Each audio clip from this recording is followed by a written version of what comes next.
The sands of time have buried countless secrets, but none so vital, so intimately human as the story of what we eat. Imagine the Nile, a ribbon of life cutting through the vast, sun-scorched deserts of ancient Egypt. Along its fertile banks, one of the world's greatest civilizations blossomed, and at its apex sat the Pharaoh, a figure considered more god than man. We often see them in stone, stoic and eternal, their golden masks staring into eternity. But behind the grandeur and the ceremony were living, breathing people with appetites, tastes, and a need for daily sustenance. Their tables, however, were unlike any others in the land. They were a reflection of power, a symbol of divine right, and a testament to the incredible bounty of the Nile. Tonight, we journey back over 3 millennia to pull up a seat at the royal table of the Pharaohs. We will explore not just what they ate, but how their food was grown, prepared, and served in spectacular fashion. This is a story of lavish banquets, of honeyed delicacies, and roasted meats, of the first leavened bread, and of the potent beer that fueled an empire. Let me know in the comments where you're tuning in from, and what time it is for you. It's always fascinating to see who's joining us from around the world. Now, dim the lights. Maybe turn on a fan for that soft background hum, and let's ease into tonight's journey together. Our story begins with the cuisine of ancient Egypt. From the most humble farmer's meal to the Pharaoh's most extravagant banquet was born from the black, fertile soil deposited by the annual inundation of the Nile River. The Egyptians themselves called their country Kemet, the Black Land, in recognition of this life-giving silt. This was in stark contrast to the Desert, the red land of the desert that surrounded them, a place of chaos and death. The rhythm of the Nile was the rhythm of life itself, and its predictable annual flood was the engine that powered the entire civilization. The Egyptian agricultural year was divided into 3 seasons, each lasting 4 months, all centered around the river's behavior. The first was Etiquette, the season of inundation, which typically began in June and lasted until September. During this time, the Nile would swell with the monsoon rains from the Ethiopian highlands, overflowing its banks and submerging the surrounding floodplains. To the modern eye, a massive landscape-altering flood might seem like a catastrophe, but for the Egyptians it was a blessing. There was no need for complex irrigation systems in the same way as in Mesopotamia. The Nile did the heavy lifting, delivering not just water, but a fresh layer of incredibly fertile topsoil, rich in minerals and organic matter. While the fields were underwater, agricultural work came to a standstill. This was a time for other projects, most notably the quarrying and construction of the massive pyramids, temples, and tombs that still awe us today. The state conscripted farmers into labor gangs during Etiquette, feeding them from centralized storehouses, a practice that both built the nation's monuments and solidified the Pharaoh's control over the populous as the floodwaters began to recede. Around October, the second season Pharaoh, the season of emergence or growing, would begin. This was a period of intense activity. The newly deposited black mud was soft and easy to work. Teams of oxen or donkeys, and sometimes men themselves, would pull simple wooden plows, known as ards, to break up the soil and prepare it for seeding. The technology was rudimentary, but perfectly suited to the conditions. Once the furrows were cut, sowers would walk the fields, casting seeds from baskets held at their waists. Scenes from tomb paintings, like those in the tomb of Nakht, a scribe and astronomer who lived during the 18th dynasty, show this process in vivid detail. Following the sowers, herds of sheep or goats were often driven across the freshly sown fields. Their hooves served a crucial purpose, trampling the seeds firmly into the moist earth, which protected them from the sun and from being eaten by birds. The primary grain crops were emmer wheat and barley. Emmer, a tough, ancient variety of wheat, was the cornerstone of the Egyptian diet. It was hardy, well suited to the climate, and its gluten content, while lower than modern bred wheat, was sufficient to create the world's first leavened bread. Barley was equally important, used not only for bread, but as the essential ingredient for the national beverage, beer. These two staples, bread and beer, were more than just food and drink. They were a form of currency. Laborers on state projects were paid in rations of bread and beer, a system that ensured the workforce was fed and highlighted the fundamental importance of these two products.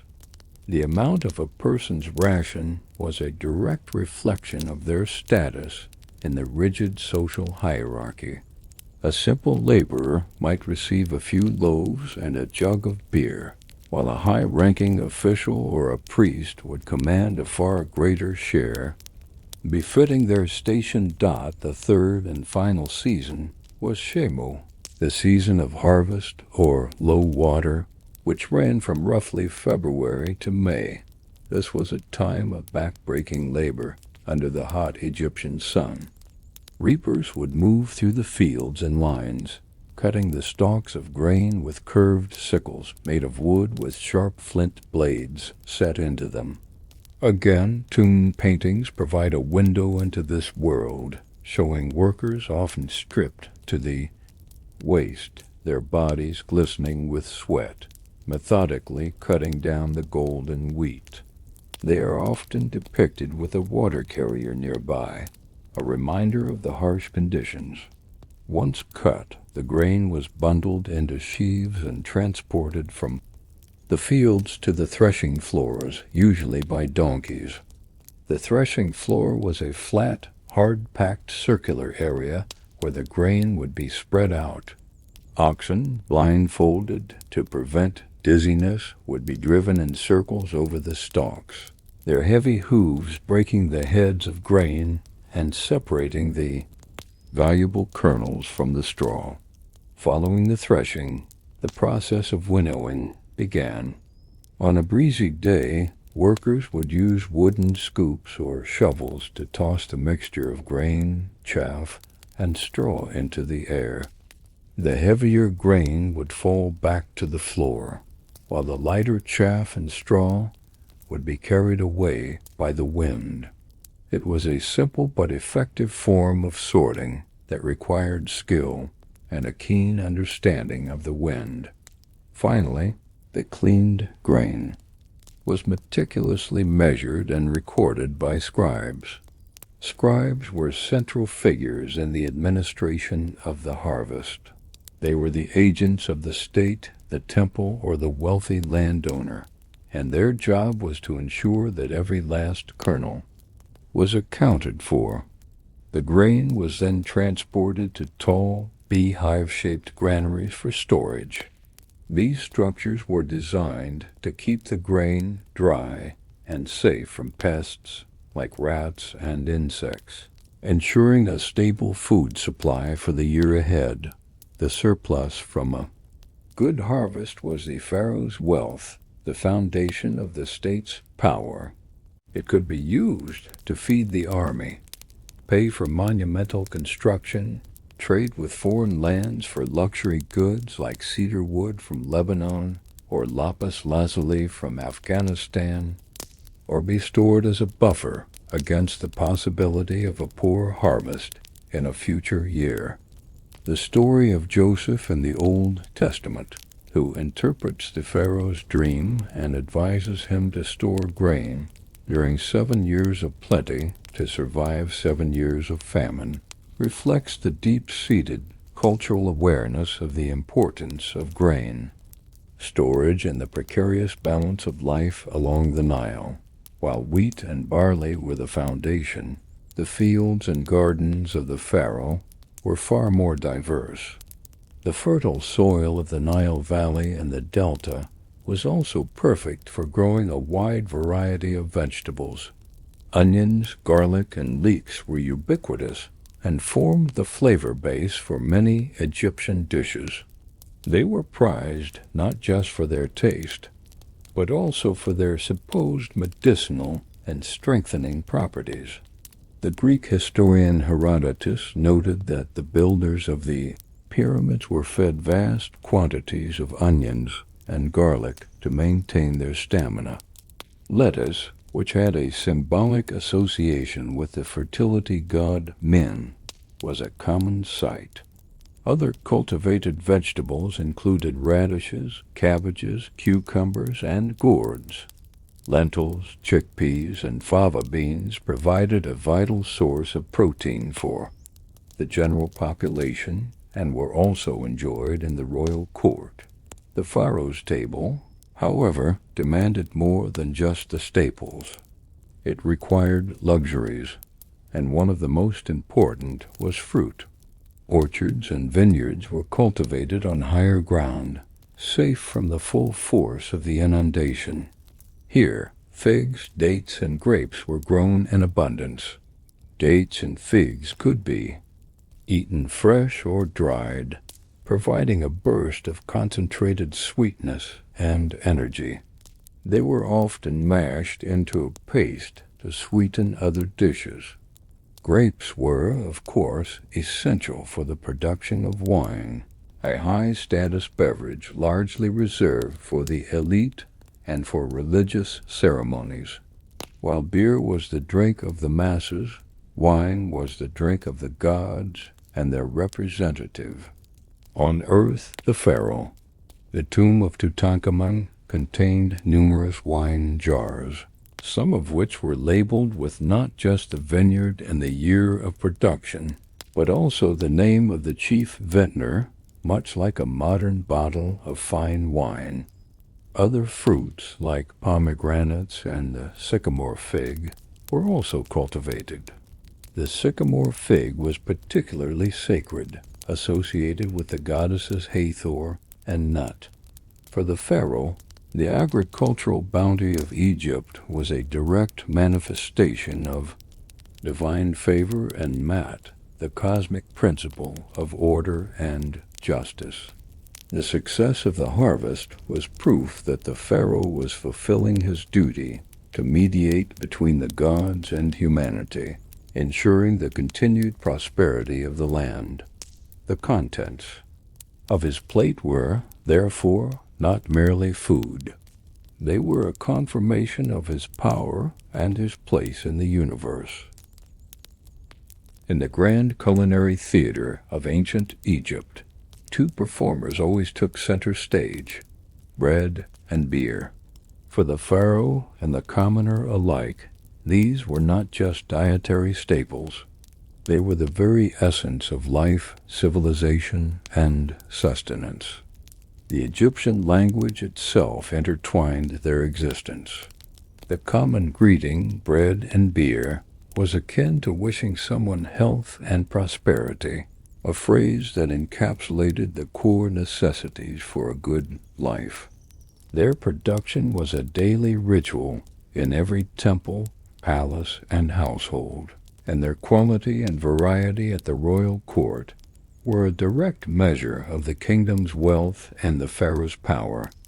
These were not merely commodities. They were the central pillars of the state's redistributive economy. The story of Egyptian bread is the story of a major leap in human culinary innovation, the invention of leavened bread. While flatbreads existed in many ancient cultures, the Egyptians were the first to systematically harness the power of yeast to create light, airy loaves. The emmer wheat that grew so abundantly along the Nile contained enough gluten to make this possible, a happy accident of botany and geography that changed the course of baking forever. The process began at the granary, where the stored wheat kernels were taken for processing. The first step was to turn the hard kernels into flour. This was arduous work, typically performed by women who spent hours each day kneeling and grinding. In the Old Kingdom, they would use a saddle quern, a large, slightly concave stone on which they would kneel, using a smaller, rounded stone to grind the grain back and forth.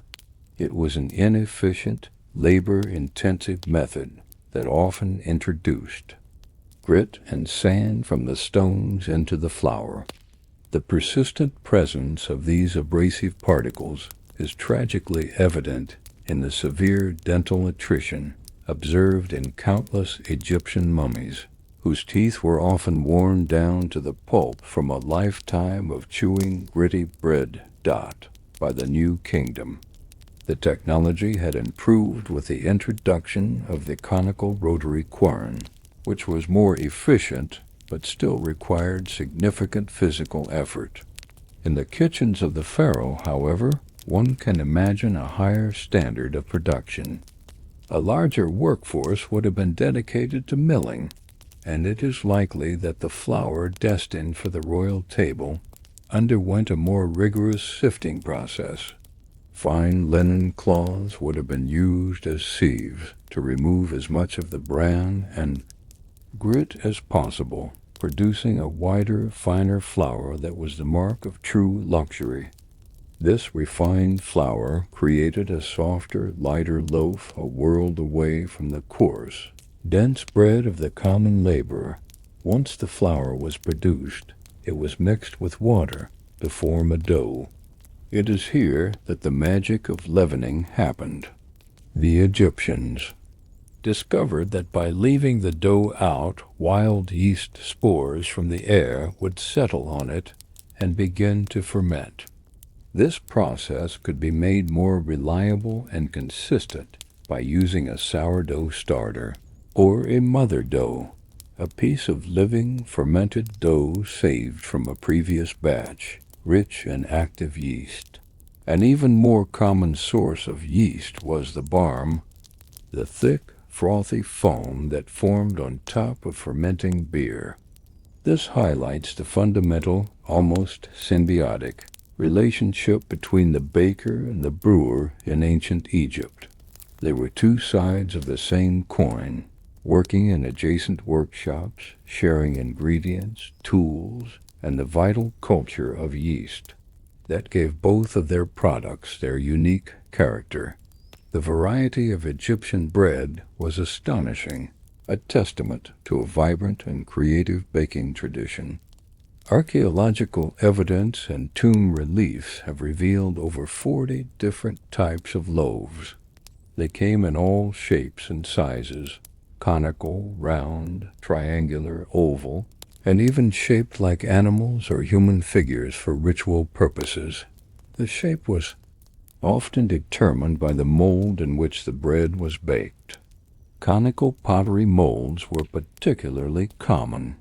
The dough would be placed inside the preheated mold, which was then set in hot embers to bake, resulting in a cone-shaped loaf that was easy to handle. Some breads were simple, everyday fare, while others were enriched for the royal table. Honey, a precious commodity, was a favorite sweetener. Milk, butter, and eggs could be added to create a richer, more cake-like dough. Spices like cumin and coriander and fruits like dates and figs were also kneaded into the dough, resulting in complex and flavorful creations reserved for the elite. Imagine a royal breakfast consisting of a warm, soft loaf, sweetened with date paste and studded with chopped nuts, a true luxury. Just as important as bread was its liquid counterpart, beer or henket, as the Egyptians called it. Beer was the national drink, a source of nutrition, refreshment, and mild intoxication for all social classes. It was often safer to drink than potentially contaminated water from canals, and was so thick and nutritious that it was considered a type of liquid food. The brewing process was intricately linked with baking, often taking place in the same workshops. The standard method began with the creation of beer bread. A dough, typically from barley but sometimes emmer, was lightly baked, just enough to form a crust while leaving the inside moist and full of active enzymes and yeast. This bread was then crumbled into a large vat and mixed with water. Some brewers might add date or malt syrup to this mash to increase the sugar content, and thus the alcohol level for a stronger brew. The mixture was then left to ferment in large ceramic vats. The enzymes from the lightly baked bread would break down the starches into fermentable sugars, and the yeast, either from the bread itself or added separately, would convert these sugars into alcohol and carbon dioxide. The resulting liquid was a thick, soupy, and highly nutritious concoction, more like a thin porridge than the filtered beer we know today. It had a relatively low alcohol content, probably around 3 to 4% for standard beer, and was consumed daily by everyone, including children, as part of their rations. To make it more palatable, the thick brew was often strained through a sieve or a cloth bag to remove the solid dregs and pieces of bread. The final product could be flavored with various additives. While hops were not used as a preservative and flavoring agent until much later in history, the Egyptians experimented with other ingredients. Date syrup was common for sweetness, while herbs like coriander or spices could add different aromatic characteristics. There is even evidence to suggest the use of mandrake or other psychoactive plants in certain ceremonial beers, though this was likely not for everyday consumption. For the Pharaoh's court, brewing was elevated to a fine art. The royal breweries were large-scale facilities, producing a beverage far superior to the common henket. They used the best quality barley, the purest water, and more complex, guarded recipes. Different types of beer were produced, varying in strength, color, and flavor. Inscriptions mention various kinds, such as sweet beer, thick beer, and a beer of truth used in religious ceremonies. The beer destined for the Pharaoh's cup would have been more carefully filtered, resulting in a smoother drink, and it may have been stronger than the standard issue. Jars of beer for the Pharaoh would be sealed with clay stoppers, sometimes stamped with the mark of the brewery and the date of production, indicating a sophisticated system of quality control and administration that mirrored their wine production. Together, bread and beer formed the economic and nutritional backbone of the kingdom. The state-run system of ration payments meant that the Pharaoh's control over the granaries, bakeries, and breweries was a direct form of control over the population. By providing this fundamental sustenance, the Pharaoh fulfilled his role as Pharaoh, as poison, a great provider, the shepherd of his people. The ration lists from places like the workman's village of Deir el-Medina show that a basic laborer received several loaves of bread and a couple of jugs of beer per day, while a foreman or scribe received significantly more. This wasn't just about feeding people. It was about constantly reinforcing the social hierarchy.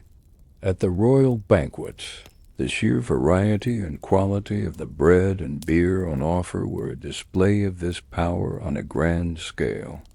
A table laden with dozens of different breads, from simple flatbreads for scooping up stews to elaborate honey-sweetened cakes, accompanied by jugs of the finest, specially brewed beers, sent a clear message to all who witnessed it.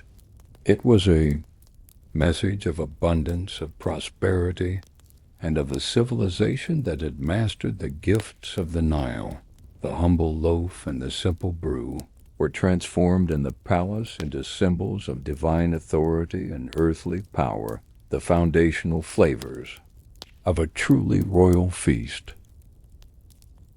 While bread and beer were the ever-present foundation of the Egyptian diet, the Pharaoh's table was truly defined by its staggering abundance of meat.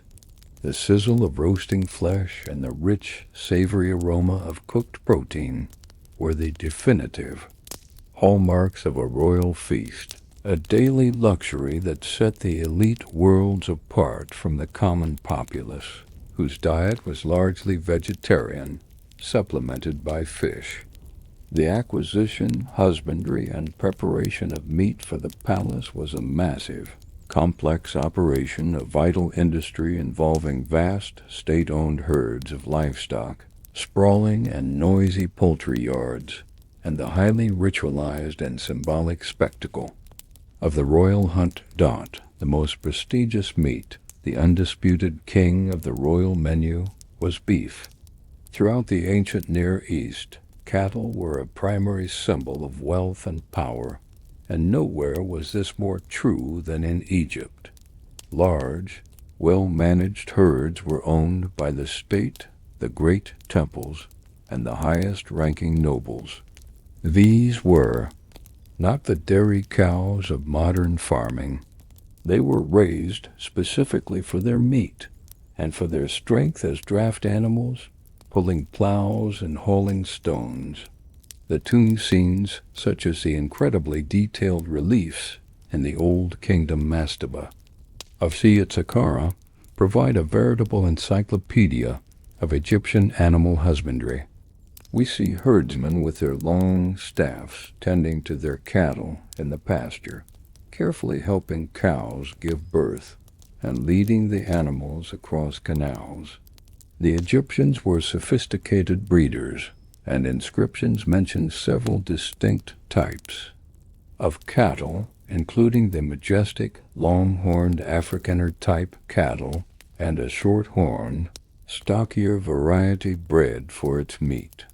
The health and size of these herds were a direct reflection of the wealth of their owner. The journey of an ox from the lush pastures of the delta to the Pharaoh's plate was a long and carefully managed process. The finest animals, selected for their size and health, were often brought into special enclosures to be fattened for slaughter. This process, known as force-feeding or cramming, is explicitly depicted in many tomb reliefs. We see attendants holding an ox's head while forcing food, likely balls of moistened grain, bread, or legumes, down its throat. This was also practiced on birds. The goal was to produce an animal with a higher fat content, resulting in more tender and flavorful meat, a true delicacy worthy of the royal palate. When the time came for slaughter, the event was not a mere chore but a ritualized process carried out by specialized butchers known as sasu. The animal would be ritually purified, restrained with ropes, and its throat cut with a swift, efficient motion using a large flint or bronze knife. The blood was drained, and the carcass was then skillfully butchered into specific named cuts.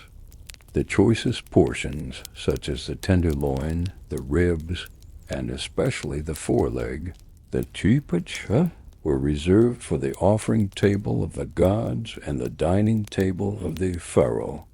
The kepesh cut held particular ritual significance, symbolizing strength, power, and renewal, and it is the most common meat offering depicted in tomb scenes. The most common method of cooking this prized beef was roasting.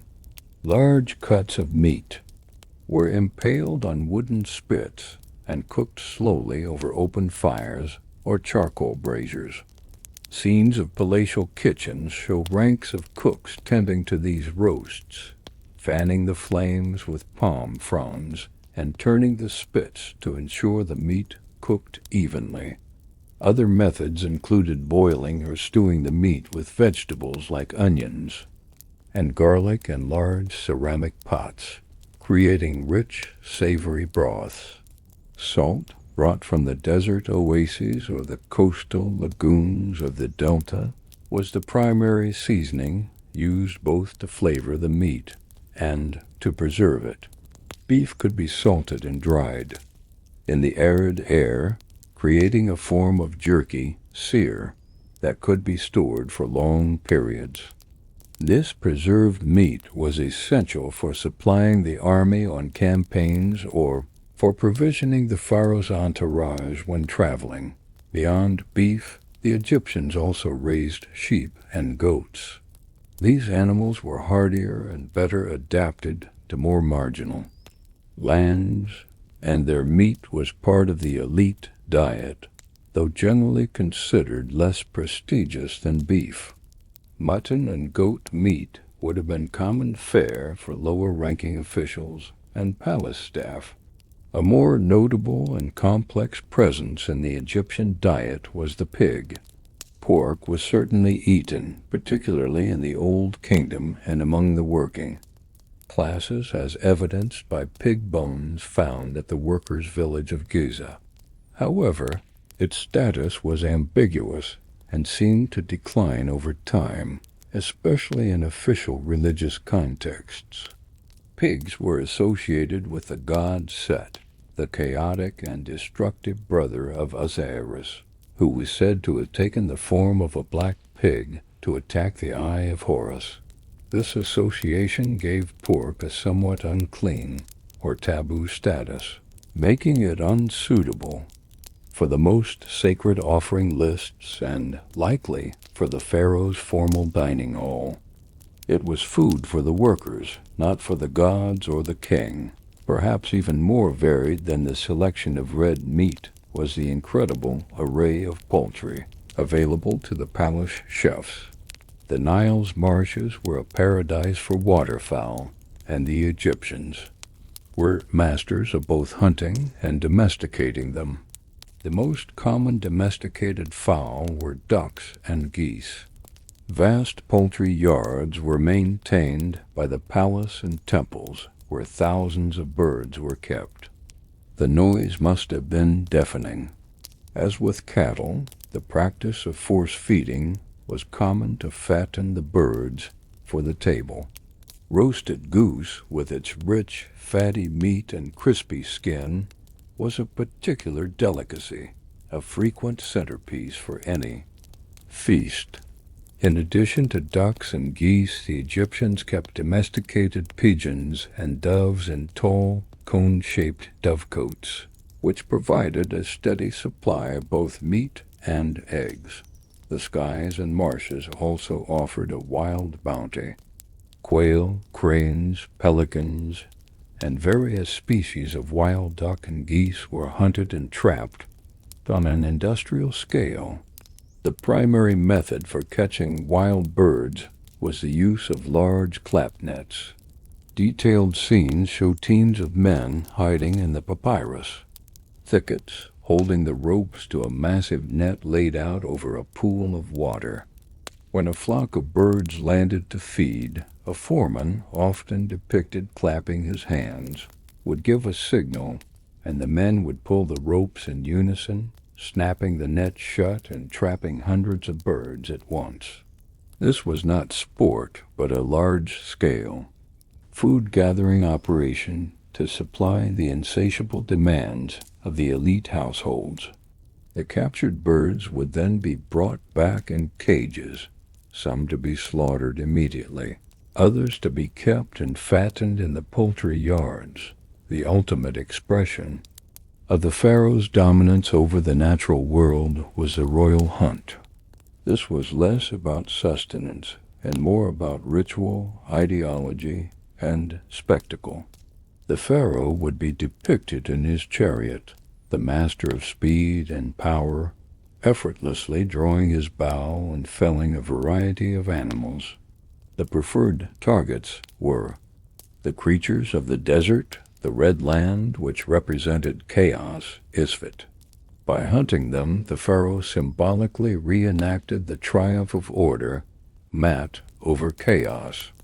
The animals hunted for sport and prestige included wild bulls, oryx, gazelles, antelopes, and even lions. While lion meat was not on the menu, the ability of the Pharaoh to defeat the king of beasts was the ultimate demonstration of his superhuman strength and virility, a key aspect of royal propaganda. The meat from the other desert game, however, such as gazelle and antelope, was highly prized for its lean, flavorful quality. It was a true delicacy, a taste of the wild and chaotic desert, tamed and brought to the Pharaoh's orderly table.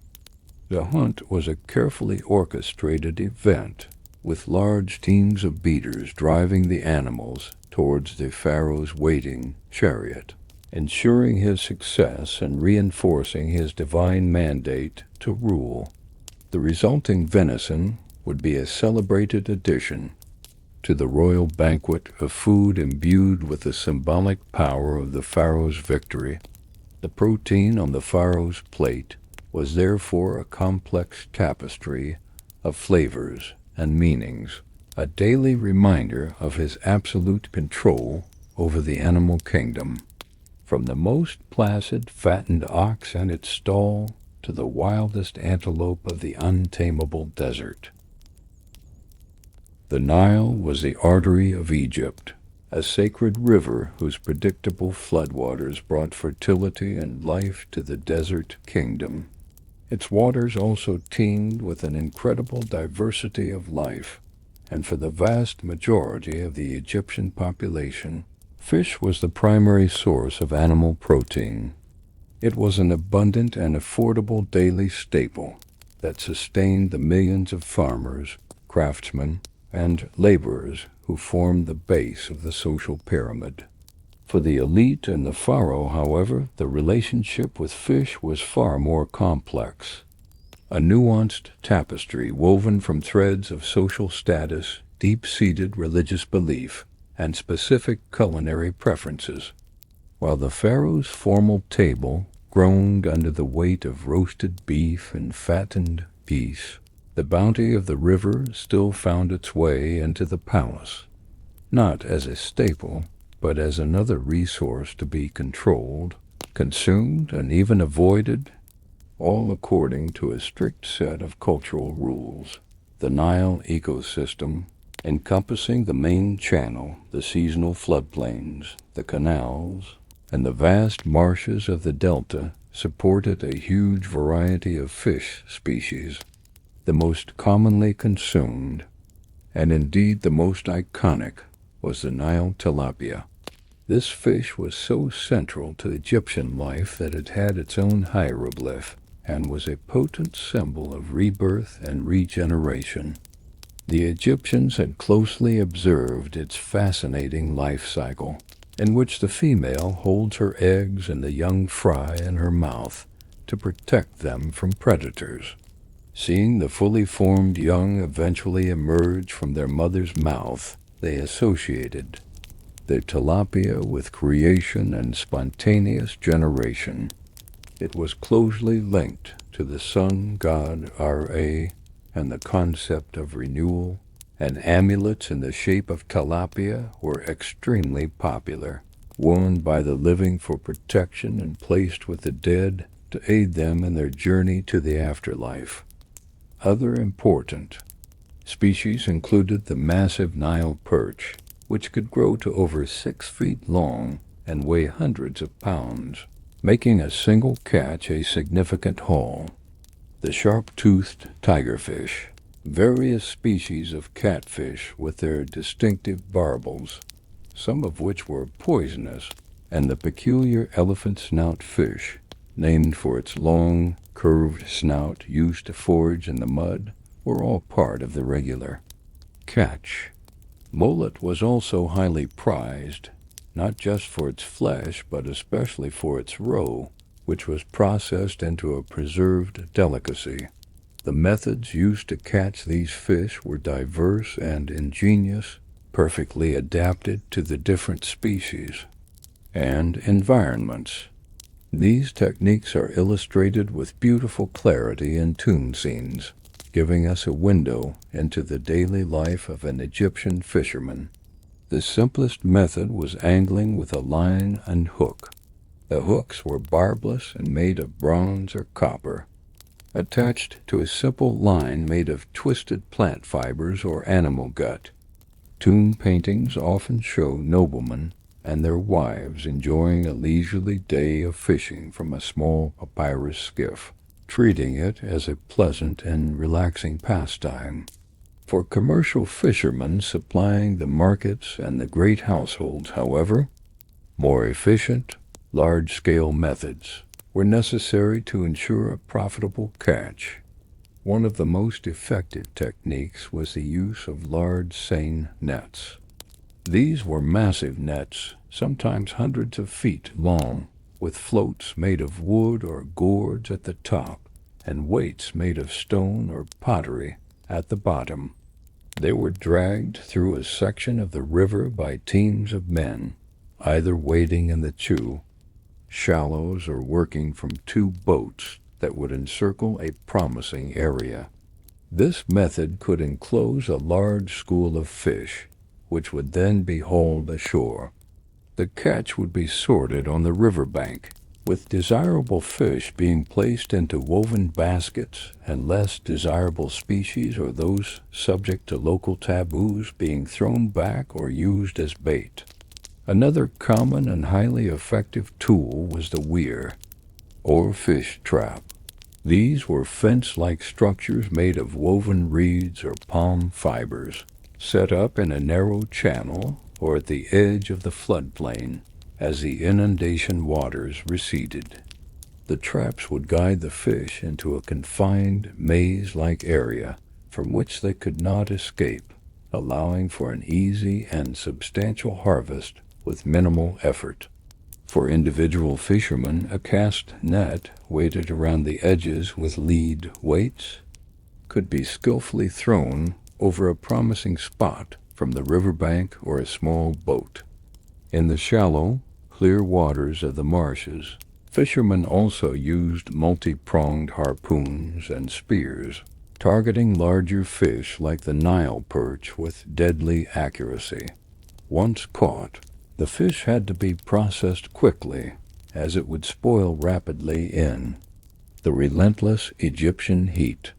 For immediate consumption at the palace, the fish would be brought live in jars of water or rushed to the kitchens by runners. There they would be scaled, gutted, and prepared for cooking. Roasting the fish over an open fire was a common method, as was boiling it in stews with onions and garlic. However, because of the sheer volume of the catch from large netting operations, preservation was absolutely key to making fish a stable food resource. The most widespread method of preservation was salting and drying. Fish were split open, cleaned, their heads and guts removed, and then they were rubbed with coarse salt, which drew out the moisture and inhibited bacterial growth.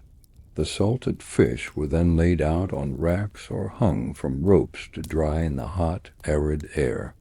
The resulting dried fish was a staple food product, traded throughout Egypt and stored for times of the year when fresh fish might be less plentiful. This was the primary form in which fish was consumed by the masses. Another method of preservation was smoking, which would have imparted a different, more complex flavor and was likely practiced on a smaller scale. A particularly pungent form of preservation still practiced in Egypt today as fisik, involved salting and fermenting whole fish, usually mullet, in sealed jars for an extended period, creating a powerful delicacy at the pharaoh's court. Fresh fish was preferred, and it was prepared with greater care. The choicest species, like mullet and perch, would be selected. They might be grilled with herbs or, for a more delicate preparation, baked in a clay shell. This technique involved encasing the whole cleaned fish in wet clay and baking it directly in the embers of a fire. The clay would harden into a shell, steaming the fish in its own juices and keeping it wonderfully moist. When the shell was cracked open, the skin would often peel away with it, revealing the perfectly cooked flesh. A particularly prized delicacy was salted fish roe, the ancient equivalent of caviar. The roe of the mullet was carefully extracted, salted, pressed into cakes, and then dried, creating a luxury product with a concentrated, savory flavor that was enjoyed by the elite. Despite its availability and the sophisticated ways it was prepared, fish occupied a somewhat ambiguous place in the upper echelons of Egyptian society. There was a certain snobbery among the high elite regarding fish as commoners' food, something that filled the bellies of the poor, but was not truly fit for a noble's table. More significantly, certain fish were subject to powerful religious taboos. Some species were considered sacred to particular gods and were therefore forbidden to be eaten, at least in certain regions or by certain classes of people. The oxyrhynchus fish, for example, was reviled in some areas because it was said to have eaten the phallus of the god Osiris after he was dismembered by his brother Set. To eat this fish was to participate in the desecration of the god of resurrection. The Greek historian Herodotus, writing in the 5th century B.C., noted that priests were forbidden from eating fish altogether to maintain their state of ritual purity. The pharaoh, as the high priest of every cult in Egypt and a living god himself, likely adhered to these priestly restrictions, at least on a formal and ceremonial level. It is highly plausible that he would have abstained from eating fish, or at least certain types of taboo fish, to maintain his own ritual purity. His formal banquets and the offerings made in his name to the other gods would have focused on the ritually clean and high-status meats like beef and poultry. However, in the privacy of his own chambers, it is entirely possible that the pharaoh and his family enjoyed the succulent taste of a freshly grilled Nile perch. The palace kitchens certainly prepared fish for the wider royal household and its vast staff of officials, scribes, and servants. The river's harvest was simply too abundant and too valuable a resource to ignore completely, even at the very pinnacle of society. It remained a vital part of the Egyptian food system, a constant and reliable source of sustenance that flowed, like the Nile itself, through all levels of the civilization, a reminder that even in a society obsessed with hierarchy, the fundamental gifts of nature could not be entirely stratified. In a world without the pervasive presence of sugarcane or sugar beets, the human craving for sweetness was satisfied by the subtle and precious gifts of nature. For the ancient Egyptians, and especially for the pharaoh, sweet flavors were the ultimate luxury, a taste of paradise in an often harsh and arid landscape. The desserts and sweet delicacies that graced the royal table were not simple afterthoughts, but sophisticated creations, testaments to the skill of Egyptian gardeners, the daring of their beekeepers, and the ingenuity of their cooks. These treats transformed simple fruits and the golden elixir of honey into complex confections worthy of a god-king, serving as the perfect opulent finale to a royal feast. The primary and most accessible sources of sweetness were fruits, cultivated with great care in the lush, irrigated orchards and gardens that belonged to the temples and the royal estates. The undisputed king of Egyptian fruits was the date. The date palm was a miraculous tree in the eyes of the Egyptians, a symbol of fertility and life that thrived in the hot, dry climate where other plants might wither. It was a complete resource, providing not only its energy-rich fruit, but also wood for construction, strong fibers for rope, and fronds for weaving baskets and roofing houses. Dates themselves were a powerhouse of nutrition and concentrated sweetness. They could be eaten fresh from the tree, a soft, luscious treat with a delicate flavor. More commonly, they were left to dry in the sun, a process which intensified their sugary flavor and acted as a natural preservative, allowing them to be stored for months.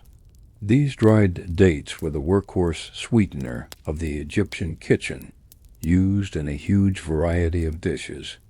They could be chopped and kneaded into bread dough to create sweet loaves, steeped in water, and then pressed through a sieve to create a thick, sweet syrup known as date honey, or simply eaten on their own as a simple, satisfying dessert. They were the everyday sweet treat accessible to many, but the quality and sheer quantity available to the pharaoh were, as with all things, unparalleled. The finest, plumpest dates from the royal estates were reserved for his table. Alongside dates, figs were another cherished fruit. Both the common fig and the sycamore fig were cultivated, and the latter held a particularly deep religious significance. The sycamore fig was believed to be the sacred tree from which the sky goddess Nut, protector of the dead, would emerge to offer food and drink to the souls of the deceased, nourishing them and aiding them on their perilous journey to the afterlife. For this reason, sycamore fig trees were often planted near tombs as a living promise of eternal sustenance. Figs, like dates, could be eaten fresh or dried, and their soft texture and honey-like flavor made them a popular ingredient in sweet preparations. They were often combined with dates and other ingredients, such as chopped nuts or spices, to create an early form of energy bar. This dense, sweet cake was not only a dessert, but also a nutritious and highly portable food source, perfect for travelers or soldiers. Grapes were the third pillar of Egyptian fruit cultivation. While grown primarily for the production of wine, a high-status beverage, they were also enjoyed as a fresh fruit. They were grown on elaborate trellises in meticulously tended vineyards, mostly located in the fertile, waterlogged soil of the Nile Delta. This method of cultivation required a significant investment in infrastructure and labor, further enhancing the prestige of the fruit. While the majority of the harvest was destined for the wine press, great bunches of fresh, juicy grapes would have certainly been served at royal banquets, offering a burst of cool, refreshing sweetness and a visual feast for the eyes. When dried in the sun, grapes were transformed into raisins, another concentrated source of sugar that could be used in baking or enjoyed as a simple, sweet snack.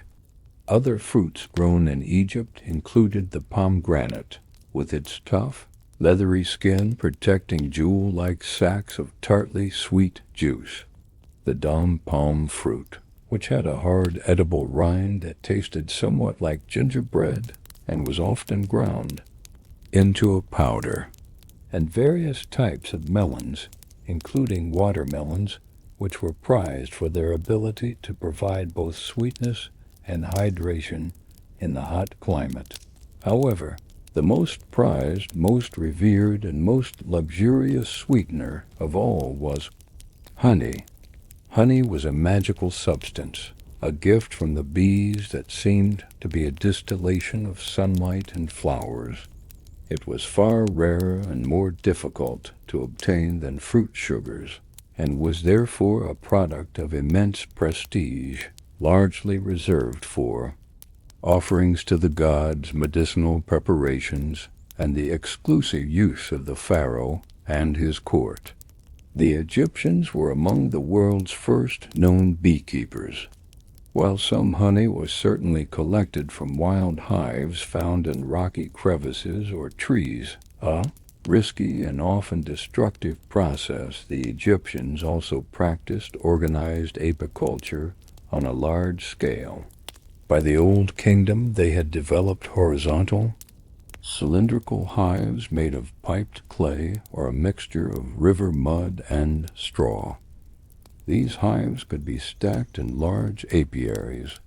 The honey could be harvested by calming the bees with the smoke from a smoldering piece of dung or incense, and then carefully removing the honeycomb from one end of the cylinder without destroying the entire colony.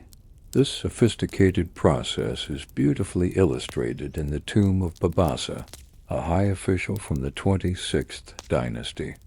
The reliefs show beekeepers tending to their stacked cylindrical hives, using ceramic smokers to pacify the bees, and then extracting the heavy honeycomb. The comb was then crushed and pressed, likely in a cloth sack that was twisted to squeeze out the precious liquid honey.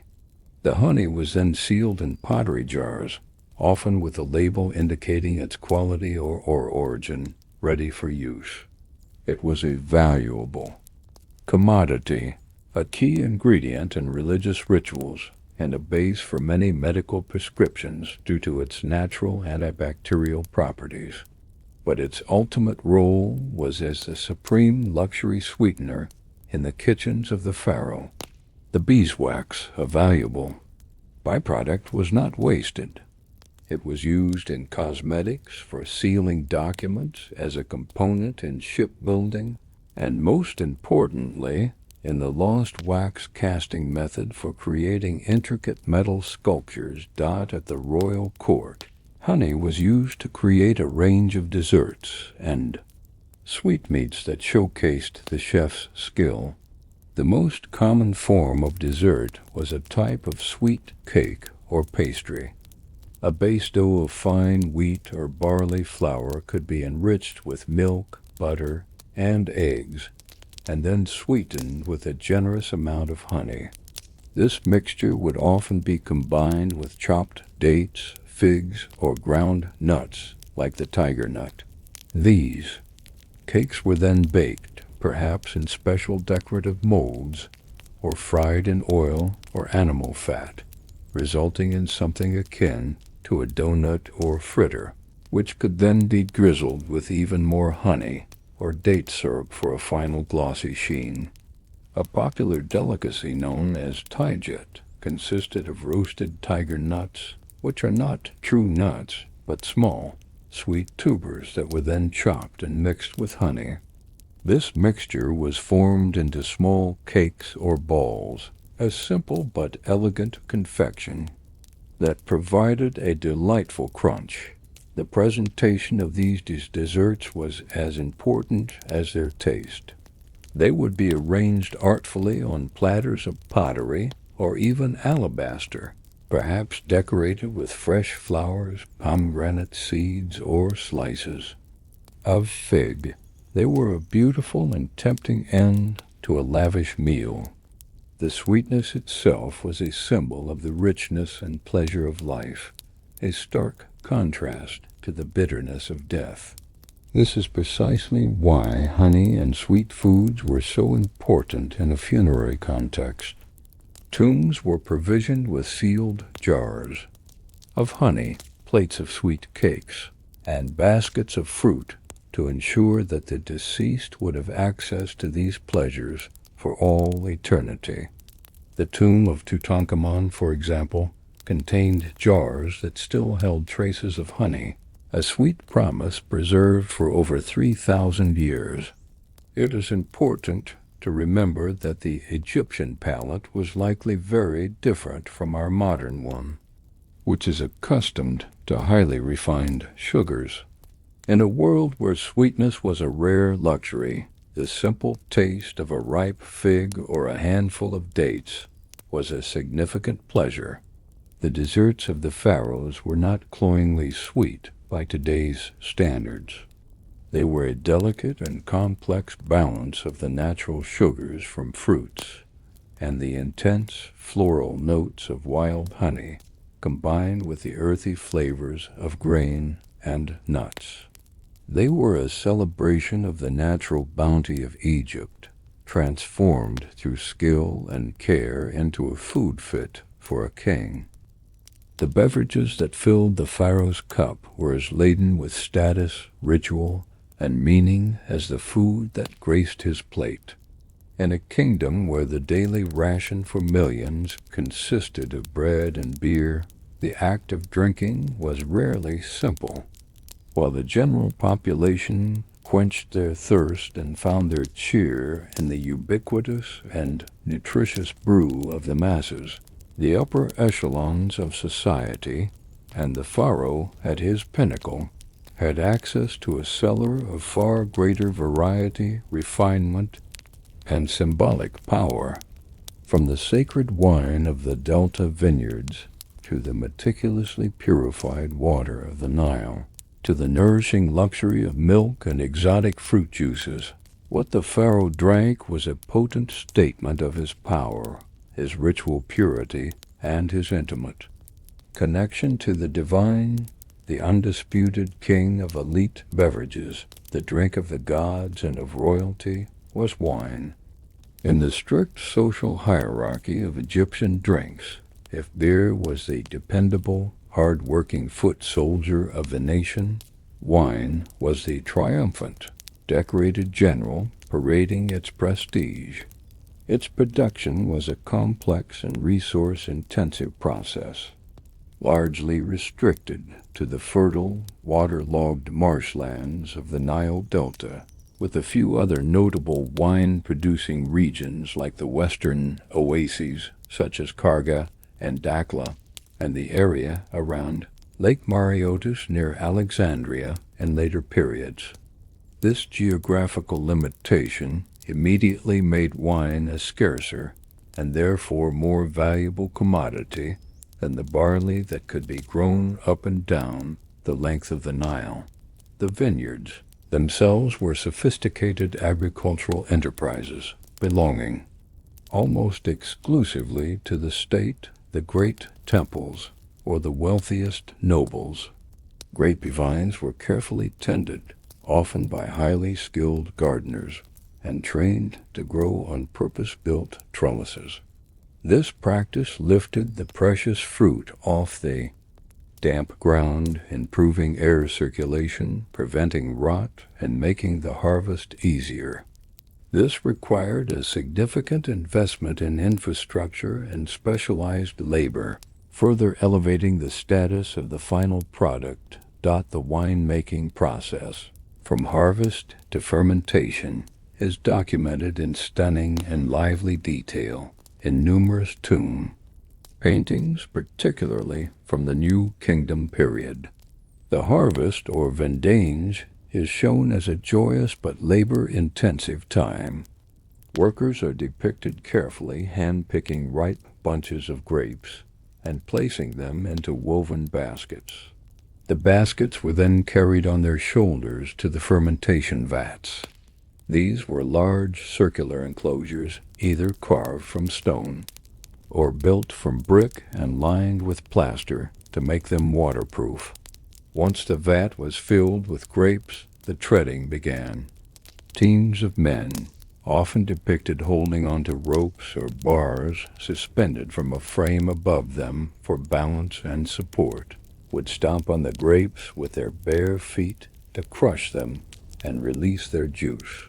This was often a festive occasion, accompanied by music from a flute player and rhythmic singing, which likely helped the workers to keep a steady, efficient pace.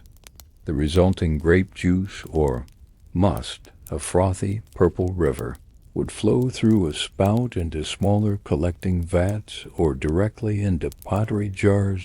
From here, the must was decanted into large pottery amphorae for fermentation. These were the barrels of the ancient world.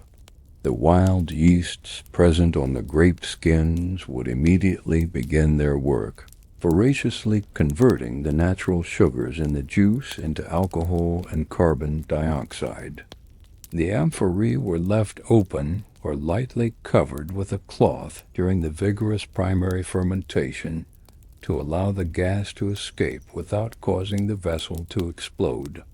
After this initial phase subsided, the jars were sealed with heavy clay stoppers, which were often impressed with a seal identifying the estate. A small hole, sometimes containing a straw, was often left in the stopper to allow for the release of any remaining gas from the secondary fermentation. It is in the sealing and labeling of these jars that the true sophistication of the Egyptian wine industry is revealed. Many wine jars discovered in tombs, most famously in the treasure trove of Tutankhamun's burial, bear detailed inscriptions in hieratic, a cursive form of hieroglyphs. These ancient labels record an astonishing amount of information. They list the year of the harvest, always dated to the regnal year of the current pharaoh, the type of wine, such as sweet wine or simply good quality wine, the name and location of the vineyard, for example, the vineyard of the house of Aten from the Western River, and even the name of the chief vintner responsible for its production. This is the ancient equivalent of a modern appellation contrôlée system, indicating a vibrant culture of connoisseurship where the quality of specific vintages, estates, and winemakers was recognized, prized, and carefully tracked. The Egyptians produced a variety of wines. While red wine, symbolically linked to the blood of Osiris, seems to have been the most common and ceremonially important, they also made white wine, and possibly a pinkish or rose style. Wines could also be classified by their sweetness. Some were likely fermented until they were dry, while others were made to be deliberately sweet, perhaps by using very ripe grapes, adding a sweetener like honey or date syrup, or halting fermentation early. The pharaoh's personal cellars would have been stocked with hundreds of these amphorae, containing the finest vintages from the most renowned estates in the kingdom. Wine was the centerpiece of royal banquets and a key component of religious liturgy. It was offered to the gods in temple rituals, poured into libation bowls to honor the dead, and included in vast quantities in funerary endowments. While wine was the drink of celebration, the most fundamental beverage was water. However, access to clean, safe water was a constant concern. While the Nile gave life, its waters, especially in stagnant canals or pools left by the receding flood, could harbor dangerous parasites and bacteria, causing diseases like dysentery. The safest sources were deep wells or the main flowing current of the river, but even this could be murky with silt. For the pharaoh, ensuring the purity of his drinking water was a matter of health and state security. The water he drank would have been carefully sourced from the cleanest possible location and then clarified to remove all sediment. The most common method for this was to let the water stand in large pottery vessels, allowing the silt to settle to the bottom before carefully decanting the clearer water from the top. It is also possible they used siphons made of reeds to draw off the clean water without disturbing the sediment. Some scholars have suggested that they may have used clarifying agents like powdered alum or ground almonds, which act as flocculants to help purify the water more quickly, though direct evidence for this is scarce. What is certain is that the water served in the palace would have been the cleanest and purest available in the entire kingdom. Milk was another important beverage, though it was considered more of a food than a simple thirst quencher due to its nutritional density. Cattle were the primary source of milk for the palace, but goats and sheep's milk were also consumed. Milk was a powerful symbol of nourishment and motherhood, closely associated with goddesses like Hathor, often depicted as a cow, and Isis. The pyramid texts, some of the oldest religious writings in the world, speak of the deceased king suckling directly from the breast of a goddess to be reborn into the afterlife. This potent imagery underscores the life-giving divine properties attributed to milk. For the living pharaoh, the consumption of fresh milk was a luxury. In a hot climate without refrigeration, fresh milk would spoil very quickly, within hours. Its availability was therefore a sign of immediate access to a productive, healthy herd. The palace would have had its own dairy, providing a fresh supply daily for the royal family. Milk was also used to produce other dairy products like a form of soft cheese or yogurt, which would have preserved the vital nutrients for a longer period. Finally, the royal court enjoyed a variety of other beverages, often based on fruit. The juices of pomegranates, grapes, and figs could be enjoyed fresh, providing a sweet, vitamin-rich, and refreshing drink. A particularly popular and high-status beverage was shede, a drink mentioned in many texts whose exact nature was long debated by scholars. For a time it was thought to be a pomegranate wine or a form of cider. However, recent scientific analysis of organic residue from amphorae explicitly labeled as sheda from Tutankhamun's tomb has provided a clearer answer. The analysis revealed that it was made from red grapes, but processed in a specific way that distinguished it from regular wine. It seems the grapes were either heated or partially dried in the sun before being pressed, concentrating their sugars and flavors. This would have resulted in a very sweet, potent, and syrupy beverage, perhaps more akin to a port or a dessert. Wine. Whatever its precise recipe, sheda was clearly a luxury product, another jewel in the pharaoh's well-stocked cellar, demonstrating a desire for variety and novelty even within the world of wine. The grand feasts and daily meals of the pharaoh were not conjured from thin air by magic, though their opulence might have suggested it. They were the end product of a highly organized, bustling, and surprisingly sophisticated culinary operation, located deep within the palace complex.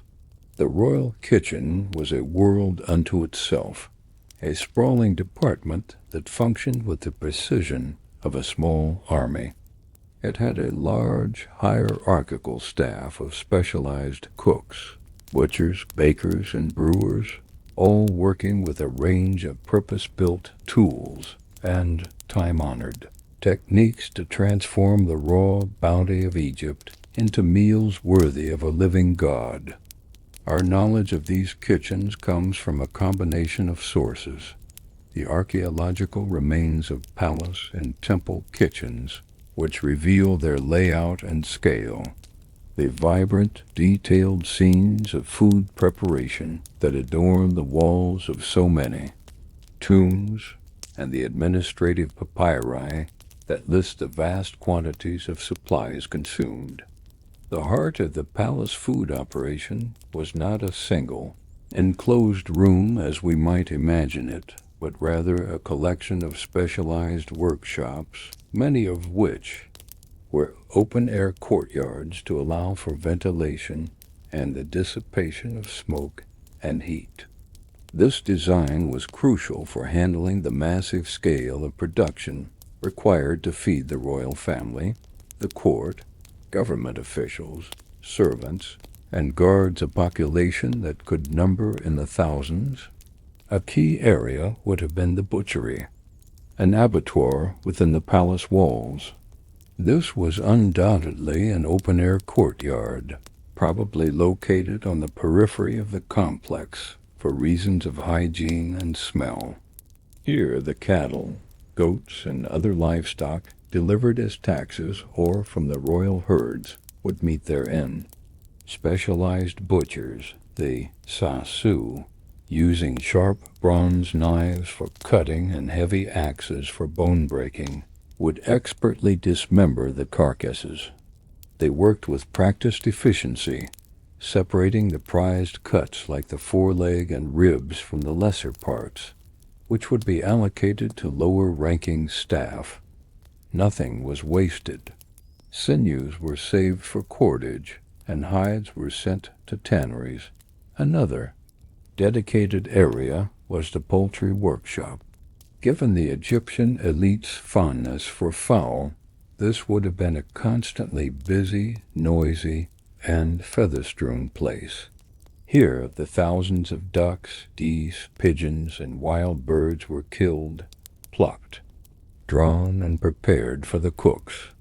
This was a less skilled but still vital job, likely performed by a large team of junior workers adjacent to these areas, and central to the entire operation were the bakery and the brewery. These were the twin pillars of the Egyptian food economy, and their workshops were often located close together due to their shared reliance on grain from the royal granaries and the use of yeast starter from one process in the other. The bakery was a complex facility. It would have featured grinding rooms where workers, usually women, toiled at the querns to produce flour. There were large mixing areas with massive pottery bowls for kneading dough, and finally, the ovens. Egyptian ovens were typically tall, conical structures made of thick clay. A fire was lit inside to heat the ceramic walls to a high temperature, after which the embers and ash were raked out. The shaped loaves of dough were then slapped directly onto the hot interior walls to bake, a technique still used for tandoor. Ovens today. Another common method involved using preheated pottery molds, especially for the ubiquitous conical loaves, which were placed directly in the hot embers of a hearth. The main cooking area, what we would recognize as the kitchen proper, was a hub of controlled chaos. It was likely a large, high-roofed chamber, perhaps with clerestory windows or openings near the ceiling to allow some of the immense heat and smoke to escape. There were no modern stoves or ranges. Instead, cooking was done over open fires and on raised brick hearths. These hearths could be simple, open constructions for roasting spits or more complex, multi-level structures with built-in cavities for holding fuel and openings on top where cooking pots could be placed. The fuel was primarily wood or charcoal, with charcoal being the preferred option for a consistent, less smoky heat, though it required its own dedicated workshop to produce. Dried animal dung was also a common fuel source, particularly in areas where wood was scarcer. The cookware of the Pharaoh's kitchen was almost entirely ceramic.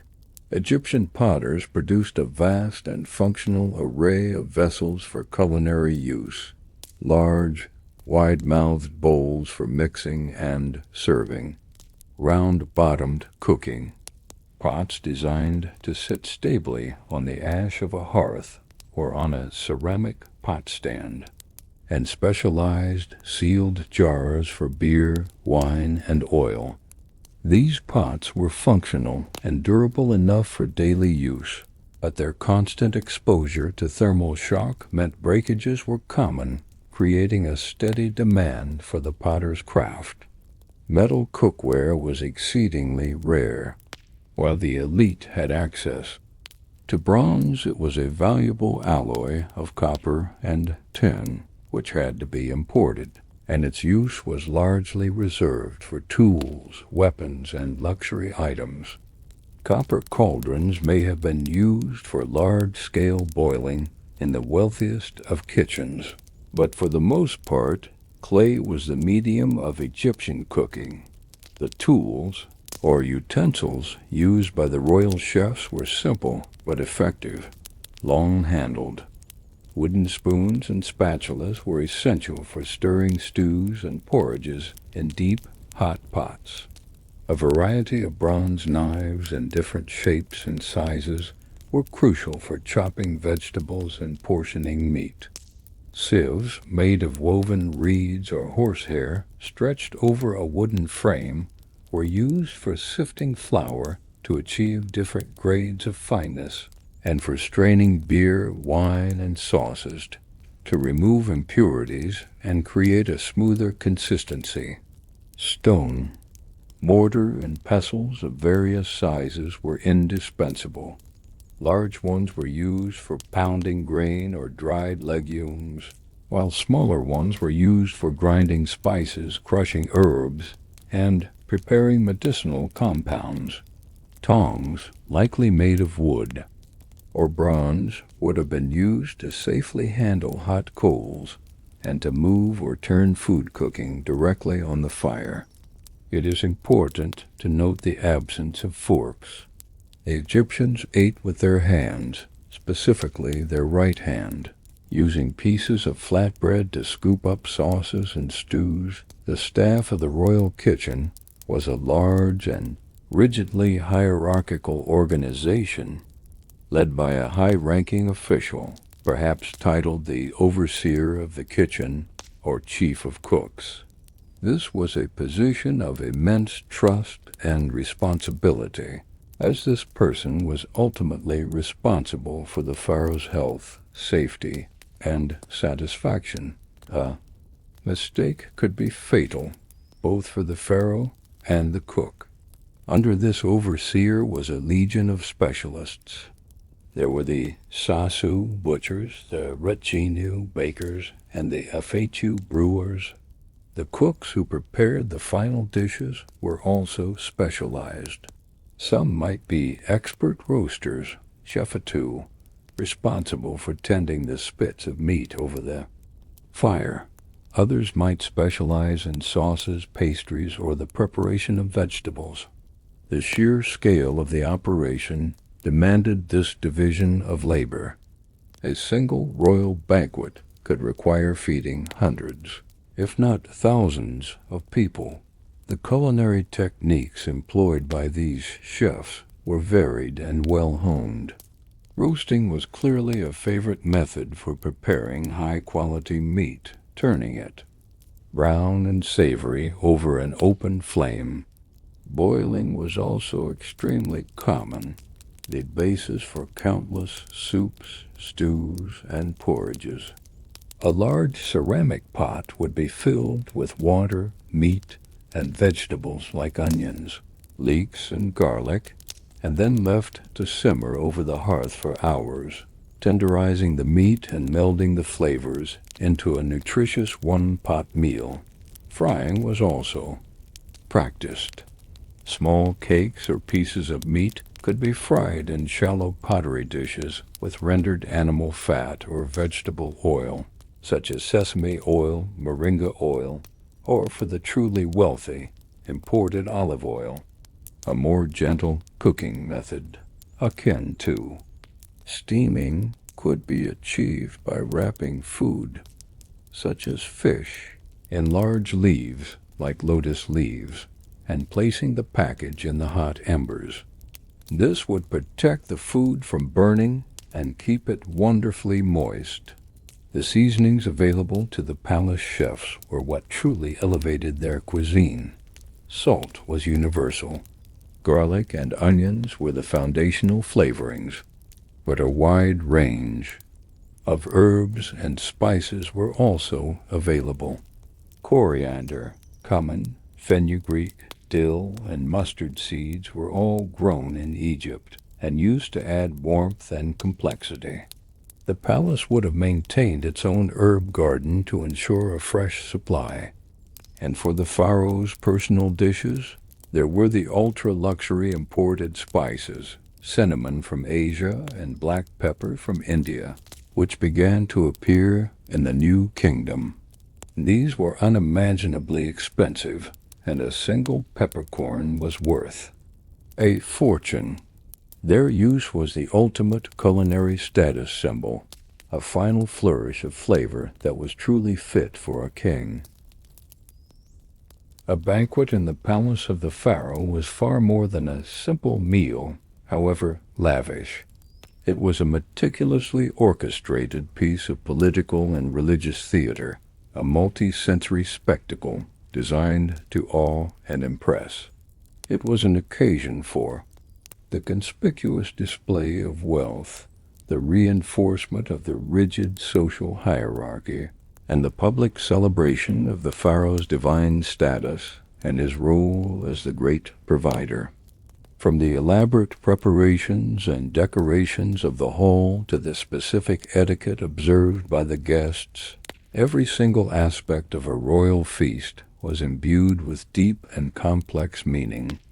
These were not casual affairs, but grand ceremonies that affirmed the very structure of the Egyptian state and its proper place within the cosmic order of Mat.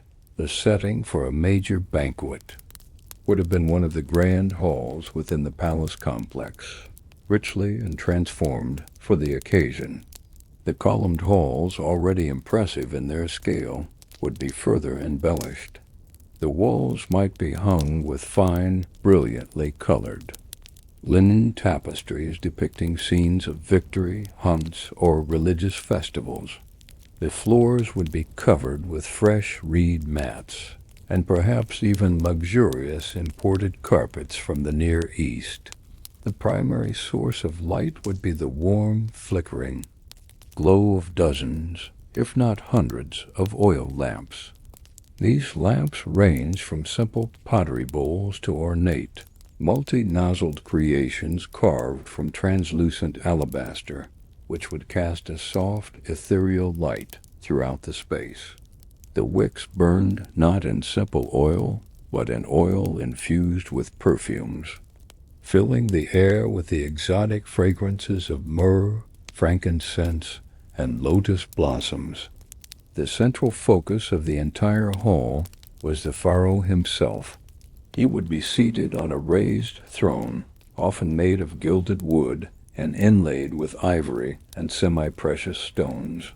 The throne itself rested on a dais, a platform that elevated him physically. Above all his guests, a clear and unambiguous representation of his supreme status. He might be joined by his chief wife, the great royal wife, and other close members of the royal family, creating an unapproachable tableau of power. The guests were a carefully selected assembly of the kingdom's elite, a who's who of ancient Egypt. High-ranking government officials like the vizier and the treasurer, provincial governors, nomarchs, top military commanders, the high priests of the most powerful cults, like that of Amun-Ra, and visiting foreign dignitaries or tributary. Princes would all vie for a coveted invitation.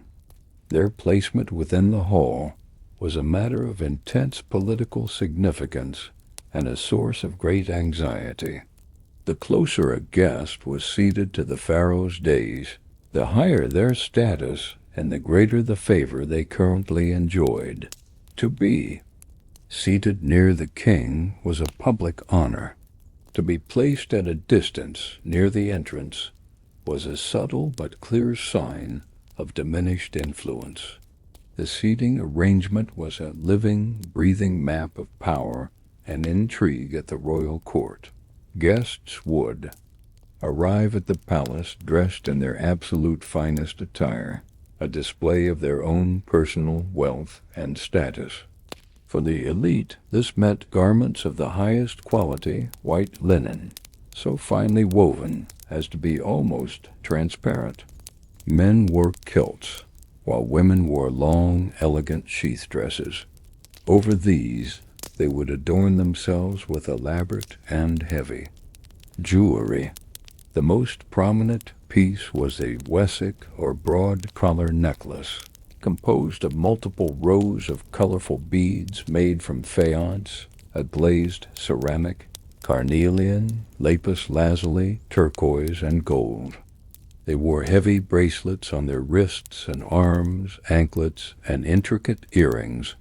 Both men and women of high status also wore elaborate wigs, made from either human hair or plant fibers, intricately braided, curled, and often decorated with golden rings or beads. Upon arrival, a unique and curious element of Egyptian formal wear was added, the scented cone. These were cones made of solid animal fat or beeswax that had been infused with fragrant perfumes like myrrh. The cone was placed on top of the guest's wig. Over the course of the long, warm evening, the heat from the guest's body would slowly melt the cone, causing the perfumed fat to trickle down over the wig and clothes, acting as a personal, mobile air freshener and a very conspicuous symbol of luxury dot as the guests found their places. Servants would move gracefully and silently among them. They offered bowls of water, often scented with flowers, and a small towel for the ritual washing of hands. They would then drape fresh floral garlands made of lotus blossoms, cornflowers, and mandrake fruits around each guest's neck. The air would be thick with a heady mix of perfumes, flowers, and incense. Music was an essential component of the atmosphere, weaving through the conversations and setting the mood. Musicians, often depicted as young, beautiful women dressed in diaphanous garments, would play a variety of instruments. The gentle, rippling notes of the harp, the strumming of lutes and lyres, the breathy sound of single and double reed flutes, and the rhythmic beat of hand drums and clappers created a constant, sophisticated soundscape. Dancers, both male and female, would perform their graceful, sometimes acrobatic movements, adding to the festive and sensuous ambience of the evening. The food itself was served in a seemingly endless succession of courses, a testament to the abundance of the royal kitchens and the fertility of the land. Unlike modern formal dining, the guests did not sit at one large communal table. Instead, they sat on comfortable cushions or low stools at small, individual tables, upon which the food was placed by the servants. The feast was a visual spectacle. Servants would bring out platter after platter, laden with an incredible variety of dishes. There would be whole roasted geese and ducks with crispy skin, large joints of beef glistening with fat, grilled fish from the Nile seasoned with herbs, and perhaps exotic game like gazelle. These main courses would be accompanied by a vast array of breads in different shapes and flavors, and numerous bowls of stewed vegetables, lentils, salads of fresh greens, and, of course, the ever-present onions and garlic. The sheer quantity and variety were meant to overwhelm the senses and serve as a powerful demonstration of the Pharaoh's wealth and his ability to provide for his loyal followers. Etiquette required a certain decorum, though the atmosphere was festive. Guests ate with their right hands, as the left was considered unclean. They would use pieces of flatbread to scoop up food and sauces. Bones and other scraps were discreetly dropped onto the floor or onto empty platters to be cleared away by the ever-watchful servants. The consumption of wine was copious and encouraged. Servants, often depicted as young, lithe girls, constantly circulated with wine jars, refilling the guests' cups. These cups were simple bowls or more elegant goblets made of pottery, blue-green faience, or for the very highest elite, precious metals like silver or gold. While the wine flowed freely and guests were encouraged to enjoy themselves to the fullest, the Egyptians were also aware of the less glamorous side of overindulgence. Some tomb scenes and a touch of humorous realism include a morning after vignette showing guests vomiting or being carried away, perhaps as a gentle moral reminder of the dangers of excess. Crucially, the banquet was deeply connected to religious ritual. Food and drink were not just for the living guests. They were also for the gods and the spirits of departed ancestors. A portion of the finest food and drink would be ritually offered at a small shrine or altar to the gods before the feast began, ensuring their favor and benevolent participation. The banquet itself could be seen as a living celebration of Mat-the, core Egyptian concept of cosmic order, harmony, truth, and justice. The overflowing abundance of the feast was tangible proof that Mat was being upheld by the Pharaoh, that the land was prosperous, and that the gods were pleased with his rule. It was a powerful reaffirmation of the divine compact that underpinned the entire civilization. By feasting with the Pharaoh, the elite were participating in this cosmic balance, celebrating their own good fortune as a direct result of the king's righteous reign. The staggering opulence of the Pharaoh's table, with its endless parade of roasted meats, fine wines, and exotic delicacies, was not a matter of chance or daily shopping trips. It was the predictable and deliberate result of a vast, intricate, and highly efficient logistical network designed to channel the wealth of an entire kingdom into a single household. The royal larder was the focal point of a national system of production, taxation, tribute, and trade that was unparalleled in its scale and complexity in the ancient world. Keeping the Pharaoh and his enormous court fed, feasted, and supplied with the finest luxuries was a monumental undertaking, a constant, year-round challenge that required meticulous planning, obsessive record-keeping, and a sprawling bureaucracy of administrators. The absolute foundation of this entire system was taxation in kind. In a largely non-monetary economy where coinage was not used for most of its history, taxes were paid in the most tangible form of wealth, goods and labor. Every farmer, fisherman, herder, and craftsman in Egypt owed a portion of his annual output to the state, and the state was personified by the Pharaoh. The primary source of this immense revenue was grain.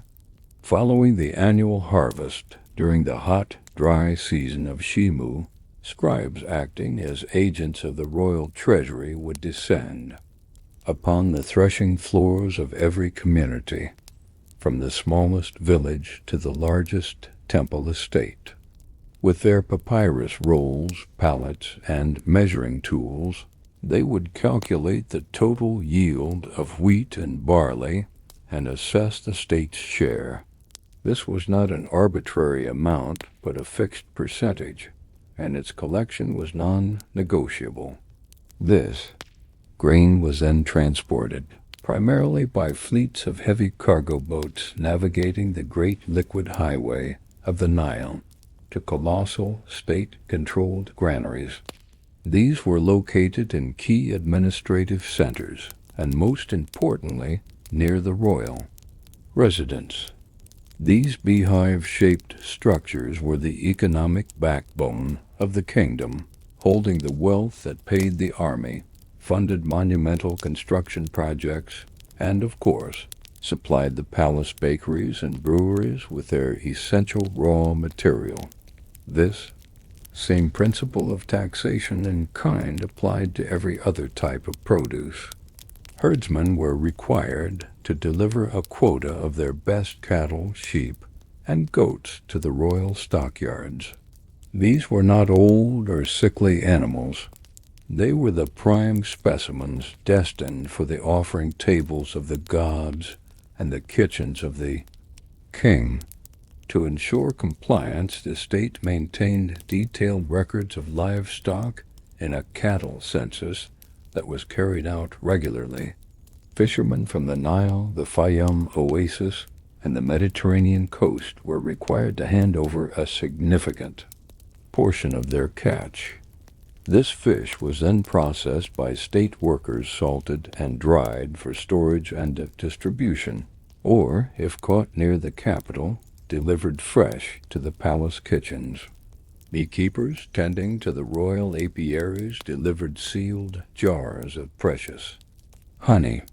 The overseers of the great vineyards and orchards of the Delta delivered their finest wine, grapes, dates, and figs. The system was comprehensive and inescapable. This vast and constant influx of disparate goods had to be meticulously managed, and the key figures in this process were the scribes. The Egyptian bureaucracy was, above all else, a culture of record-keeping. Every single item that entered the palace storerooms, every loaf of bread, every jug of beer, every joint of meat, every basket of onions, was counted, weighed, or measured, and its details recorded on papyrus scrolls. These administrative documents, some of which have survived the millennia, give us a fascinating, if fragmented, glimpse into the staggering scale of the operation. They are long, detailed lists of deliveries, inventories, and disbursements, all meticulously accounted for. This obsessive record-keeping wasn't just about preventing theft, though that was certainly a concern. It was about sophisticated central planning. The overseer of the treasury and his subordinates needed to know exactly what they had in stock to plan the daily menus for thousands of people, cater for massive multi-day banquets, and ensure there were no shortages of any essential commodity. They maintained detailed inventories, tracked consumption rates, and could project future needs based on past patterns. It was a highly developed system of resource management that allowed the enormous and complex organism of the palace to function smoothly. The palace complex itself was designed to accommodate this massive logistical flow. It was not just a residence, but a fortified administrative city with vast, dedicated storage facilities. There were the towering granaries for wheat and barley, designed to keep the grain dry and safe from pests. There were extensive cellars, dug into the earth to maintain a cooler, more stable temperature, where hundreds of wine and beer jars could be neatly stacked and stored. There were specialized ice houses, which, while not containing actual ice, were heavily insulated semi-subterranean rooms used as the ancient equivalent of refrigerators for storing meat, poultry, and dairy products. And there were countless other storerooms for dried fish, pulses, oils, spices, and textiles. In addition to taxation, the pharaoh had other, more direct means of stocking his larder. As the theoretical owner of all the land in Egypt, the king also possessed vast personal estates. These royal domains comprised some of the finest and most productive agricultural land in the country, and were managed directly by royal officials for the sole benefit of the crown. The produce from these estates, the best wine, the finest fruits, the fattest cattle, the purest honey flowed directly to the palace, bypassing the normal taxation system. This gave the pharaoh a private, high-quality supply line that ensured his table was always better provisioned than that of any noble or even the wealthiest temple. Military campaigns and foreign relations also played a crucial role. When the powerful Egyptian army conquered foreign lands, such as Nubia to the south, rich in gold and cattle, or the city-states of the Levant to the northeast, it returned not only with slaves and precious metals, but also with tribute in the form of exotic foods, spices, livestock, and fine wines. Conquered kings and tributary princes were required to send regular shipments of their local specialties as a tangible and ongoing sign of their subservience to the pharaoh. This system brought new and exciting flavors to the royal court and served as another powerful way for the pharaoh to demonstrate his dominion over foreign nations. Trade was the final piece of the logistical puzzle, providing the true luxuries that even the fertile land of Egypt could not produce. The pharaoh sponsored, controlled, and profited from long-distance trade expeditions. Great ships built of imported cedar sailed the Red Sea to the mysterious and fabled land of Punt, likely modern-day Eritrea or Somalia, a journey of many months. They returned laden with aromatic resins like myrrh and frankincense, which were used as incense and perfume, but also possibly in flavoring food and wine. They also brought back exotic animals, such as baboons and giraffes, for the royal zoo. Overland caravans, protected by the army, traveled the dangerous desert routes to the Levant to procure high-quality olive oil, nuts, and rare spices that had trickled along the nascent silk roads from further east. These imported goods were the pinnacle of luxury. Their rarity and the immense difficulty of their acquisition making them the ultimate status symbols. Their presence in the palace storerooms was a testament to the pharaoh's international reach, an influence, a physical manifestation of his place at the center of the known world.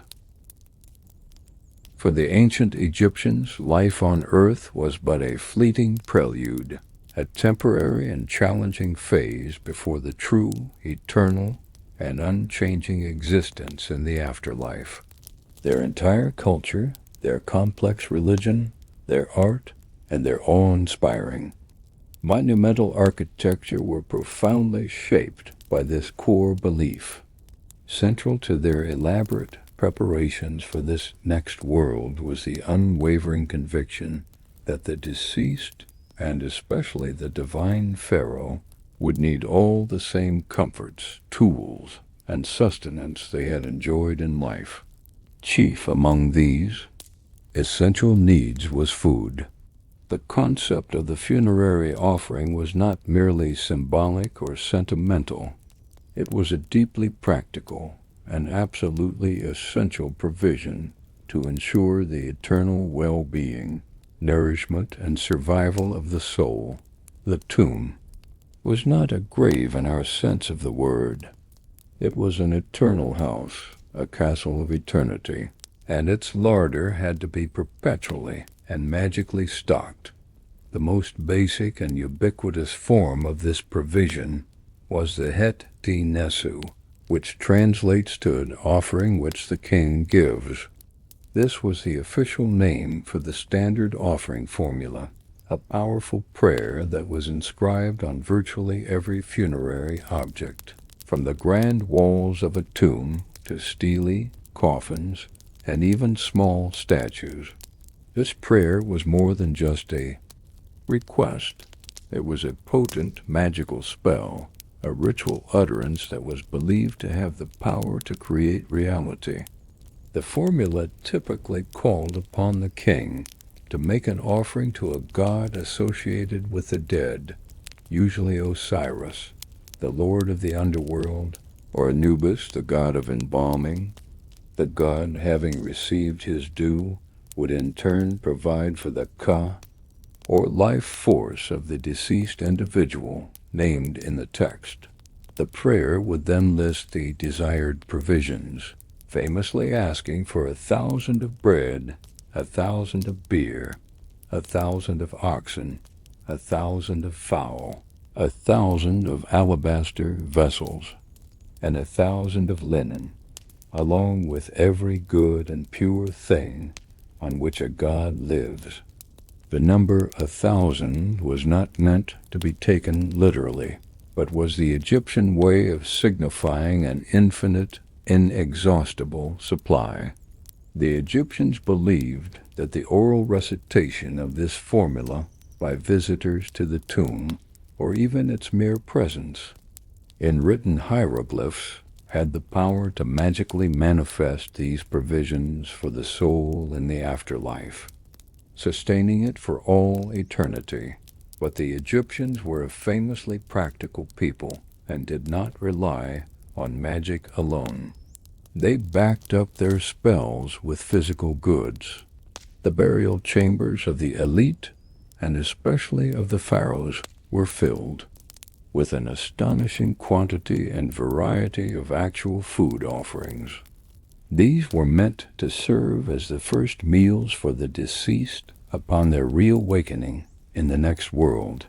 Archaeologists have found plates of cooked meat, trussed and roasted ducks, whole fish, loaves of bread in dozens of different shapes, bowls of fresh fruit, and large jars of wine and beer, all sealed and left in the tomb on the day of burial. The incredibly well-preserved tomb of Tutankhamun provides the most famous example. It contained over 100 woven baskets filled with fruit, including dates, figs, grapes, and pomegranates.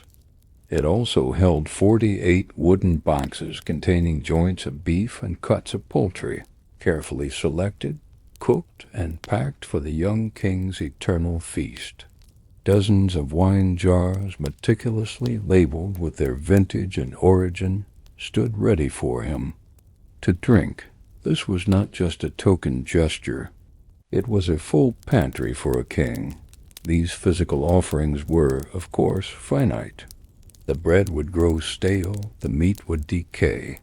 To solve the problem of providing sustenance for millions of years, the Egyptians developed two ingenious and beautiful solutions, artistic representations and models. The walls of the chapels and chambers of their tombs were covered in vibrant, detailed paintings and carved reliefs depicting every imaginable aspect of food production and consumption. These were not mere decorations to brighten up the afterlife. For the Egyptians, the image held the same reality as the object it depicted. They believed that these images had the power to become real for the Ka soul in the afterlife. Thus, the scenes of farmers harvesting grain, women grinding flour, bakers tending their ovens, butchers slaughtering oxen, and vintners pressing grapes were not just memories of life, but a magical, self-sustaining engine that would perpetually generate these items for the tomb owner. The quintessential scene of the deceased seated before a table piled impossibly high with food was a magical guarantee that he or she would never go hungry. By painting a feast, they made the feast eternal. In addition to the two-dimensional paintings, the tombs of the Old and Middle Kingdoms in particular were often equipped with three-dimensional models. These were small, intricate, and lively dioramas, made of painted wood, depicting entire scenes of daily life with a charming realism. There were models of granaries with tiny figures carrying sacks of grain up the stairs. There were bakeries with figures kneading dough and tending the ovens. There were breweries, butcher shops with miniature oxen being slaughtered, and boats, with fishermen casting their nets. These models were believed to function as magical substitutes for the real thing. In the afterlife, the tiny painted figures would come to life and work for the deceased, ensuring that their farm, their kitchen, and their brewery would continue to operate for all time, providing an endless supply of fresh bread, beer, and meat without the tomb owner having to lift a finger. The food provided for the dead was also carefully selected for its deep symbolic and religious meaning. Certain foods were believed to possess regenerative properties that would aid in the deceased's difficult rebirth into the next world. Bread and beer, the staples of life, were essential for sustaining the soul. Beef, particularly the powerful foreleg or capesh, symbolized strength and power. Geese were associated with the god Amun and the great cackler, the goose whose egg hatched to create the world. Figs from the sacred sycamore tree provided a direct link to the goddess Nut, who would nourish the soul. Wine was symbolically linked to the blood of Osiris and his resurrection. The menu for the afterlife was therefore not just a list of the deceased's favorite foods, but a carefully curated selection of ritually potent substances, each chosen to magically transform and empower the dead, ensuring their successful transition to a state of eternal blessedness as an Akh, or transfigured spirit. This entire system of eternal provision was powered by the institution of the funerary cult. For a pharaoh, this was a massive state-sponsored enterprise. A dedicated mortuary temple was constructed near his tomb, staffed by a college of endowed priests and servants. Their primary job was to perform the daily rituals and present real food offerings at the temple's altar, which was dedicated to the cult of the deceased king. These offerings would be laid out, the proper prayers recited, and after the ka of the deceased pharaoh had magically consumed the spiritual essence of the food, the physical items were reverted. This reverted offering was then divided among the priests and temple staff as their salary. This clever and self-sustaining system created a powerful economic incentive for the priests to maintain the cult and continue the offerings, theoretically, ensuring that the pharaoh would be fed for as long as his temple stood and his memory was honored. The food of the afterlife was, in the end, the most profound expression of the importance of cuisine in ancient Egypt. It demonstrates that for them, food was far more than simple fuel. It was life, status, pleasure, and power. It was the very substance that connected the human to the divine, the living to the dead, and the temporary to the eternal. Our journey through the kitchens and banquet halls of ancient Egypt draws to a close, yet the aromas of roast goose and honeyed figs seem to linger in the air, a faint echo across 3 millennia. We have walked the fertile black earth of the Nile's floodplain, witnessed the toil of the harvest, and understood that the might of a pharaoh was built upon a foundation of emmer wheat and barley. We have seen how these simple grains were transformed through human ingenuity into the twin pillars of civilization, bread and beer, which served as both sustenance and currency, feeding the hands that built the pyramids and fueling the very economy of the kingdom. We have pulled back the curtain on the royal court and discovered a world of culinary extravagance that stood in stark contrast to the humble diet of the common man. The pharaoh's plate was a map of his domain. The beef from his fattened herds, the gazelle from his desert hunts, the poultry from his teeming yards. Each dish was a testament to his control over the animal kingdom, a reaffirmation of his mastery over the forces of nature.